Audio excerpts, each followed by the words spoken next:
في دعاء للزكام. انا امسكها هذه بخشمها الحين، افر بكرتون فاين كلينكس. شو اللي دعاء للزكمه؟ شو اللي دعاء للزكمه؟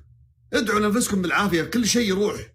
محمد طيب يعني تخيل اقول لها بالله يقعد يقول لي اللهم شيل الزكمه من خشمي، اللهم وخر عني الزكامه يا حي يا قيوم، اللهم عليك بالزكامه فانه لا يعجزك. جاي والله العظيم، والله واحد فيكم هذا سؤال يا شيخ، انا مزكمه كيف وش اسوي؟ جيبي حبه ثوم دخليه بخزمك، ثوم حطيه مناخيرك 2 زايد حيثم. قلت الواحد منكم حول ولا قوه الا بالله. الله العظيم قالت يا شيخ انا مزكمه وش اسوي؟ جيبي ثوم حطيه داخل خشمك. لا تصدقين الحين تروح تدخلي ثومه في خشمك تروحين فيها.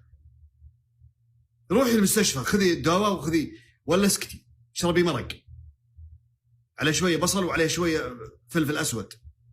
جيبوا مرق وذراع تيس وكتف التيس وحطوا على الحله حقتكم، اطبخوه 45 دقيقه وبعدين بهروه بالفلفل الاسود، حطوا عليه شويه بصل وشويه ثوم وجيبي شو اسمه صفي الدهن منه واشربي مرق. لا انا قلت لها لا تحط ثوم. والله ترى بعض الناس عقله ما ادري وين مأجل الدور العلوي ولا مش يسوي فيه. تقول ايش يسوي في خشمي؟ الا رايق يا احب ربي. كيف ماني رايق؟ رايق ونص. من اللي قال مو برايق؟ شوربة الاندومي تروح الزكمة؟ لا من قال شوربة الاندومي؟ والله العظيم. كم عمرك انت اللي تقول شوربة الاندومي؟ كم عمرك؟ الله يحفظك، الله يحفظك.